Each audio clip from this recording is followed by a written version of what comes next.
We can increase our students' performance and interest in STEM disciplines by using video game development as a mechanism to expand their skills in a manner that is relevant to their daily lives. Many studies show that a large percentage of students use video games every single day. Over the next few minutes, we're going to discuss approaches for utilizing video game development in the classroom. 2, we're also going to look at methods for applying the video game development process in a learning environment. That is, how to develop learning objectives in a way that we can actually use in the classroom. 3, we're also going to look at how to write gaming activities that adhere to state-mandated standards. 4, we're going to also look at how to assess the effectiveness of those learning activities within specific STEM disciplines. And then finally, we're going to look at some of the tools and techniques that we can actually use for developing video game activities. Historically, there have been 3 methods for integrating video game activities within the classroom. The first method involves using learning sandboxes such as Alice or Game Salad to essentially put students in a isolated environment where they can experience logic and mathematical processing. The advantage of this is that the students often succeed at doing something. The disadvantage is that the types of games that they create don't typically look like the games they usually play. The second method involves using video game development tools, but for teaching another discipline. For example, using Side Effects Houdini or using Unity 3D to teach physics makes a whole lot of sense because both of those packages have built-in physics engines. So students can go through and they can take formulas that they learn out of their physics books, put them into a gaming engine, and they can immediately see something occurring within the screen. So it kind of validates whatever they're doing. The third approach involves creating entertainment quality games. The advantage here is that the games that the students create look very similar to what they're used to playing if done correctly. Now, to do this, you have to take into account 2 things. First, it's very important that you temper the students' expectations. Many of the students will want to create the types of games that they go out and purchase, and that's not realistic. Those games take millions of dollars to produce, and they have huge teams. So if you can somehow dial those expectations to actually being what the students are actually going to be able to do, it actually works relatively well. The second thing is that the teacher needs to have an understanding of the game development process. You need to know what a game designer does, what the programmer does, et cetera, et cetera, et cetera, so that then you can design gaming activities around those things. The good news is that within the next few lectures, we're going to look at how to use the game development process within the classroom. So let's go ahead and move on to that next. To adequately develop learning activities around the video game development process, we need to understand how video games are put together and the types of activities that we can attach to that process. Video games are developed by 4 different types of people. First, you have programmers, and that's what most of us think of, right? These are the guys that are responsible for creating the code that's going to run the game. Skills that you would find from these guys would be logic, mathematics, physics, right? So if you have any students that have those types of skills, that's what you're looking at.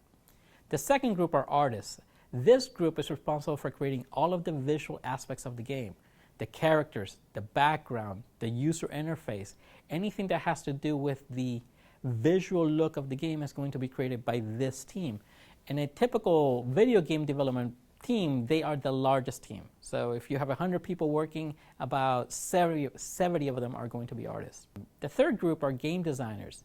These are the guys that think up of the rules that run the game. They come up with puzzles, ways to entertain people, ways to keep people engaged. So here the idea is not to create the art or even the programming that makes the game go. Instead is to think of ways that you want to keep your audience interested in the actual game. Finally, we have technical directors. In a nutshell, these are people who have some skills in both programming as well as in art creation. And because of this unique mixture, they're able to essentially work as intermediaries between those 2 groups, and they're also able to write custom tools to make the game development process more efficient. Within the K-12 sector, we can tap into any part of this game development process to create learning activities. The most obvious places is using something like a math class or a physics class to have the students write code or come up with the mathematics that run a game. Less obvious places are places such as in an art class. You can have students create 3D models, textures, user interfaces, right? Or even in an English class, right? I mean, if game designers have to go out and create game design documents that detail how a game is going to work, well, that's done by writing. So instead of the students writing some other arbitrary thing, the students could use those skills to write a game design document that then is executed on by a team to create a game. So as you can see, there's many places where we can use the game development process within the K-12 sector. As educators, we must adequately deliver the standards mandated by our state.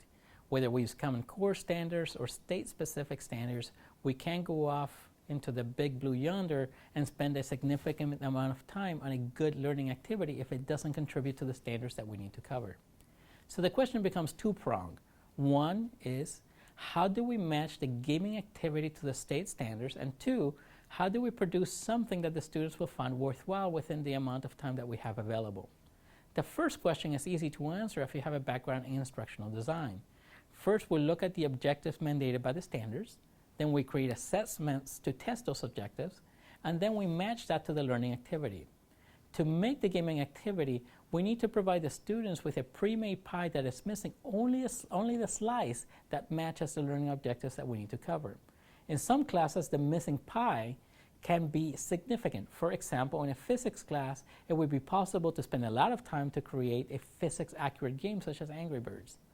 In other classes, the missing portion could be very little. For example, creating a game design document within the context of an English class.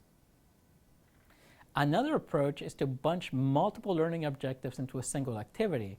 Now, this only works if the individual objectives can be properly isolated for evaluation. One example would be to have the students create a game design document that focuses the students to use specific usage and grammar constructs. The users are evaluated on their mastery of the objectives and not the completion of the game development process. That is, we would look at the game design document and we would grade it for how well, English usage is done and how well the grammar is done. However, the activity as a whole would be packaged as a gaming activity because they would be working on creating a game design document. To assess the effectiveness of gaming activities within STEM, it is important to evaluate the activity against the individual learning objectives and not the ability of the student to create a working game. If the point is to teach arrays and recursion, these objectives can be evaluated by looking at the code that the students generate. However, if we are evaluating our students' ability to solve simultaneous equations, we must isolate only this skill within a larger development effort. Let's now change gears and look at some of the tools that are available for us to use as educators in designing some gaming activities.